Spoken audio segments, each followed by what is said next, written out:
کربلا کے اندر بھی ایک نے بھی اپنے نانا کے دین پر اپنی زندگی لٹا دی، اپنی نہیں پورے خاندان کی۔ صرف ایک امام زین العابدین بچے سیدنا حسین رضی اللہ تعالیٰ عنہ کی اولاد میں سے، صرف ایک، بیمار تھے چونکہ، ان کا نام بھی علی تھا، علی بن حسین بن علی، لیکن زین العابدین کہتے ہیں۔ زین کہتے ہیں زینت کو، عابدین کہتے ہیں عبادت گزاروں کہ عبادت گزاروں بڑے عبادت گزار تھے اور بڑے سخی تھے۔ اور ان کے فوراً بعد چونکہ زمانہ ان بادشاہوں کا تھا جن سے ان کا مقابلہ تھا، اس سے ان حضرات نے زندگی خاموشی کی گزاری۔ ایک عجیب واقعہ لکھا ہے کتابوں کے اندر کہ ہشام ابن عبد الملک کا زمانہ تھا اور یہ امام زین العابدین یہ بھی زندہ تھے۔ فرزدق عربی کا ایک بہت مشہور شاعر، بہت معروف، فرزدق نام ہے اس کا۔ ایک وفد شام کے ملک سے آیا اور سرکاری وفد تھا، اور ہشام بن عبد الملک مدینہ منورہ کے اندر تھا۔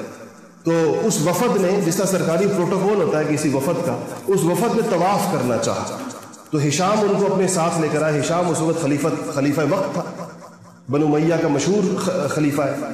تو ہشام اس وفد کو اپنے ساتھ لے کر آیا کہ میں ان کو طواف کراؤں گا۔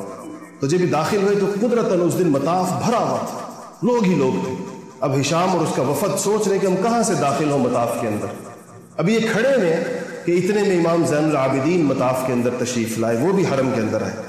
وہ جیسے ہی آئے اور مطاف کی طرف بڑھے، ان کو دیکھتے ہی دونوں طرف سے لوگ ایک دم کھڑے ہو گئے، سٹینڈ سٹل اپنی جگہ کے اوپر، جو طواف کر رہے تھے۔ ان کے لیے رستہ بنایا کہ وہ جائیں اور حجر اسود کو بوسہ دیں اور اپنا طواف شروع کریں۔ یہ منظر ہشام نے بھی دیکھا اور اس شامی وفد نے بھی دیکھا جو ساتھ آیا ہوا تھا۔ تو ہشام نے پوچھا، اس شامی وفد نے پوچھا ہشام سے کہ یہ کون تھے؟ ہم تو اتنی دیر سے کھڑے دھکے کھا رہے ہیں اندر اترنے کے لیے تمہارے ساتھ، تو یہ کون تھے جو ابھی داخل ہوئے اور مطاف کے اندر پورے لوگ کھڑے ہو گئے ان کے لیے اور رستہ بنایا؟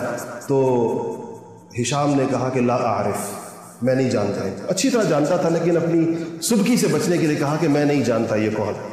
فرزدق وہاں کھڑا تھا، حالانکہ سرکاری درباری شاعر تھا، اس زمانے کے شاعروں کا کام یہی تھا، لیکن فرزدق کے حب اہل بیت نے جوش مارا وہاں کھڑے ہو کر۔ اس نے کہا، اس نے اشعار کہے فی البدیع عربی کے اندر، کہتا ہے کہ تم نے کہا کہ تم اس کو نہیں جانتے۔ ھذا الذی تعرف الحل والحرم، یہ تو وہ ہے جس کو حل بھی جانتا ہے، اس کو حرم بھی جانتا ہے، اور یہ تو وہ ہے کہ جس کے نانا کے اوپر اللہ نے نبوت ختم کی ہے۔ ھذا ابن فاطمہ ان کنت جاہلہ، تو نہیں جانتا یہ فاطمہ کا بیٹا ہے۔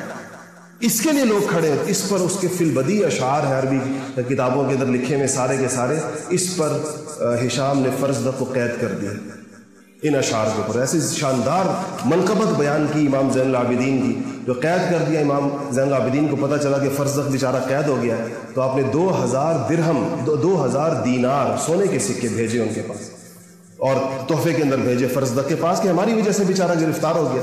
تو فرزدق نے، وہ زندگی میں پہلا پیسہ تھا جو فرزدق نے لوٹایا، تو فرزدق نے کہا کہ وہ پیسے واپس لوٹائے۔ کہا ساری زندگی شعر پیسے کے لیے کہا، یہ شعر صرف رسول اللہ کے لیے کہے تھے، یہ پیسے کے لیے نہیں کہے تھے، یہ حضور کے لیے کہے تھے۔ تو اس نے پیسے واپس بھجوائے، تو حضرت امام زین العابدین نے وہ پیسے پھر بھجوا دیے واپس فرزدق کو۔ کہا کہ ہم اہل بیت، ہم آل رسول جب ایک دفعہ دے دیتے ہیں تو پھر واپس نہیں دیتے۔ اللہ جل شانہ ان کی حیات طیبہ کے اوپر عمل کرنے کی توفیق نصیب فرمائے۔ وآخر دعوانا الحمدللہ رب العالمین۔